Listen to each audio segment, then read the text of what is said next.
Our brains, they love to mess with us, don't they? Like, ever seen those optical illusions, the ones where you could swear the lines are bending, but then you check and they're perfectly straight? Yeah, those things are wild. It's like our brains are playing tricks on us.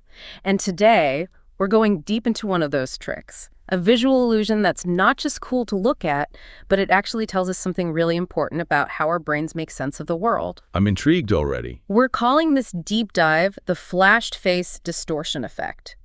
And to guide us through this, we've got a study, fresh off the press from 2024, published in a journal called the Psychonomic Bulletin and Review. Sounds like a good one. I know, right? Always a good sign when the journal name is longer than the actual effect. But I promise, this one's a doozy. So to help us unpack all of this, we have our expert guide joining us, as always. Glad to be here. All right, so let's lay some groundwork here. What exactly were these researchers hoping to find out? Well, they were really interested in this idea that our brains don't just passively take in visual information, especially when it comes to faces. They wanted to see how these perceptions might actually change over time. Like how we make sense of what we're seeing. Okay, so it's not just about what we see, but how our brains react to it over time, right? Exactly. Okay. And here's where it gets even more interesting. They weren't just focused on if our brains distort images, but how that distortion actually messes with the choices we make. Like, how does that weird perception actually change how we make decisions? Okay, now that is fascinating. So it's like, do our eyes deceive us into making bad choices or something? Tell me more. Okay, so picture this. You're a participant in this study, right? You're just chilling, looking at a screen, and they're flashing a bunch of faces at you really quickly, one after the other. Sounds simple enough. Yeah, I mean, I'd be down to judge some faces. Sounds kind of fun. Right, but here's the thing. People start to see these faces, and they don't look quite right. Describe them as distorted or grotesque, like imagine something straight out of a funhouse mirror. Ooh, now that is kind of creepy, like unsettling. And I'm just imagining it. Yeah, so this whole thing, it's a powerful illusion, and they call it the flashed face distortion effect. Basically, it all comes down to how our brains try to make sense of visual information when it's coming in super fast. So like a sensory overload situation almost? Yeah, you can say that. But it's just a trick of the eye, right? So how on earth does that connect to how we make decisions? Okay, so that's where the study's design gets super clever. They split the people participating into two groups. One group, they got the full-blown illusion experience, those flashing, distorting faces and all. But the other group, the control group, they kept it simple. They just saw one face flash on the screen, nice and normal. No distortions at all. So one group's got the weird visuals, the other's got the plain Jane version. What's the deciding factor here? Like, what were they looking at? The key here is that both groups had to make a decision. They had to look at the faces, however they were shown, and decide, is this face actually distorted? And to make it even trickier, the researchers, they snuck in some faces that were actually distorted, like with stretched out features or weird proportions. Oh, sneaky. So they're trying to see if being bombarded by all those warped faces makes people see normal faces as messed up too. Gotcha. Exactly. Yeah. And the initial results, they were honestly kind of shocking. The group that had to deal with all those flashing faces, they were seeing distortion everywhere. No kidding. They were primed to see the weirdness, huh? Totally. Their bias was off the charts. It was like those flashing faces. They completely hijacked their perception. They were flagging totally normal faces as distorted. It's like the illusion. It kind of broke their brains for a minute. So our brains are just doomed to be fooled by any illusion thrown our way. Case closed. Not so fast. That's just the beginning of the story. What happens next is what makes this study so fascinating. So as the experiment kept going, the people stuck looking at all those distorted faces, they kind of started to wise up a bit. Really? So wait, were their brains like rewiring themselves to see those distorted faces as normal? Not exactly. See, the illusion, it was still going strong, but the thing that started to fade was their bias, that tendency to immediately jump to distorted every time they saw a face. It's like their brains were developing this internal filter, something that could recognize the illusion without letting it completely take over. That's pretty amazing, honestly. So even though their senses were still getting tricked, they were less likely to be fooled by it. Exactly. They were adapting. See, they were still experiencing that sensory bias, that initial, whoa, distorted face reaction. But the key is they were less likely to let that bias actually dictate their choices, how they responded. Yeah. Okay. So I get that there's a difference there, but for clarity's sake, could you break down sensory bias versus decision bias again in this context? Of course. Think of sensory bias as kind of like the raw data dump from your senses. It's what your eyes, ears, nose, all of them are telling you, even if that information isn't exactly, the whole picture or maybe slightly off. Okay, makes sense. So in this case, that flashed face distortion effect, that's our prime example of sensory bias in action. Your eyes are saying, hey, brain, distorted face alert. But really, the face might be perfectly normal. It's all about that initial perception. Right, and then decision bias comes in. Right. Decision bias is all about what our brains do with that initial, possibly flawed sensory data. It's how we make choices based on those first impressions. So it's like in the study, even though people's eyes were still sending out those distorted face signals, their brains started realizing, hold on a sec, we can't just blindly trust everything we're seeing. Exactly. They were thinking critically, not just passively taking in information. And that's huge.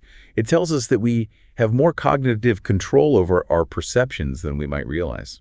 That's so wild. Like our brains can basically outsmart illusions if we give them a chance. In a way, yes. And it gets even more interesting. You see, the researchers wanted to make absolutely sure that the illusion itself wasn't getting weaker over time. So throughout the study, they also had the participants rate how distorted they thought the faces were. So they're making decisions about the faces, but also ranking how messed up those faces look. Precisely. They were doing both. And here's the kicker. Even though their decision-making showed they were catching on to the illusion, the distortion ratings, they stayed high the whole time. Wow. So even if they got better at telling if a face was actually distorted, they still saw the illusion just as strongly. Yep. Which tells us something really important. Their brains weren't just getting used to the weird faces and tuning them out. They were actively recognizing the illusion and taking it into account, even while still experiencing it. Whoa, that is really wild. It's like their brains were saying, all right, illusion, we see you, we know what you're up to, but we're not going to let you control us. It's a great way to put it. And here's the thing. This ability our brains have to adapt, it isn't just limited to some trippy faces on a screen. It has huge implications for how we deal with the real world, which is basically one giant sensory overload all the time. Think about it. We're bombarded with sights, sounds, information constantly.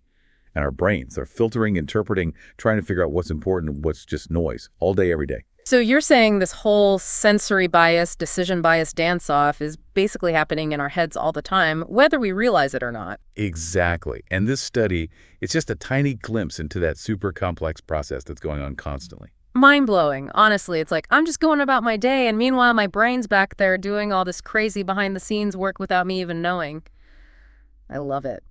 So the researchers, did they find anything else that backs up this idea that our brains are secretly master illusion busters? They did. They started looking at how long it took people to decide if a face was distorted, like their reaction time. Okay, so did people get faster at spotting the weird faces as the study went on? Seems like they should, right? You'd think so, right? Yeah. But actually what they found was the opposite. The group dealing with those flashing faces, their reaction time, it actually got slower over time. Wait, really? That seems counterintuitive. If they were getting better at recognizing the illusion, shouldn't they be faster at making the call? I know it seems strange, but it actually makes perfect sense when you factor in that decision bias we were talking about. Think about it. If your brain is working overtime to filter out all that unreliable sensory info, if it's carefully trying to separate the genuinely messed up faces from the ones that just look weird because of the illusion, it's going to take a bit longer to make a judgment call. So being slower actually means your brain is being more careful, more thoughtful. Exactly. It suggests that there's a higher level of processing going on, a more nuanced approach. They're not jumping to conclusions. And it's not just reaction time either. The researchers also took a look at how confident people felt about their answers. Interesting. Did seeing those illusions make people more or less sure of their answers? Well, they found that the illusion group, the ones seeing the flashing faces, they actually became less confident over time compared to the control group. Oh, wow. So even though they were getting better at spotting the manipulated faces, they were less sure of themselves. Man, illusions are powerful. They really are. And this just goes to show that even when our brains adapt, even when we're consciously trying to make sense of things, that lingering sensory bias, it can still create this sense of uncertainty. They're basically fighting against their own perceptions, constantly second-guessing what they were seeing. It makes you wonder, why even bother with this whole decision bias thing in the first place? Like, if it just makes us unsure, why not just trust our senses and go with our gut? Because in the real world, our senses, they can be tricked. Lighting can be weird, sounds can be muffled, things aren't always as they appear. Our brains have to make judgment calls based on imperfect info all the time, and that's where decision bias comes in. It's like our brain saying, hold on, I know this is what you're seeing and hearing, but let's just be cautious here. So it's like a safety mechanism almost. Better to be safe than sorry, especially when our senses could be leading us astray. Yeah, it really is. Like our brain is looking out for us, trying to keep us from getting duped by the world around us. Exactly. It's all about survival, right? Navigating a world that's not always what it seems. For sure. So we've got sensory bias, the raw data, and then decision bias, the brain's way of saying, are you sure about that? It's like this constant back and forth in our heads. It's incredible. It really is. Yeah. And the thing is, this whole intricate dance between the two, it's happening all the time, whether we realize it or not. So you're saying my brain is having this epic battle of sensory versus decision bias, and I'm just clueless. Well, yeah, in many ways, yes. Our brains are amazing at working behind the scenes. But that doesn't mean we're totally powerless. Okay, so how do we tap into that, become more aware of these biases that are shaping our every thought and decision? That's the million-dollar question, isn't it? And honestly, there's no easy answer. But just knowing that these biases exist, that's a huge first step. Think about it. If you're aware that your brain is wired to see patterns even when they're not there, you're more likely to question those initial impressions. So a little knowledge goes a long way. Absolutely. The more we understand about how our brains work, the better we can be at recognizing when they might be leading us astray. We become more discerning, more critical in how we think. I'm with you. This whole conversation has been eye-opening. Honestly, it's like I'm seeing the world, even my own brain, in a completely new way. That's what we like to hear. It's all about gaining a deeper understanding, being able to step back and say, wait a minute, is this really how it is? Or is my brain pulling a fast one on me? You got it. Well, that's about it for this deep dive into the fascinating world of sensory and decision bias. We've gone from trippy illusions to how our brains adapt, to why understanding all of this can actually help us make smarter decisions. It's a good reminder that things aren't always as they seem, and sometimes the biggest trickster is our own brain. It definitely gives you something to think about, that's for sure. Well, it really does. So, until next time, keep those brains firing, and remember, sometimes the truth is even stranger than the illusion.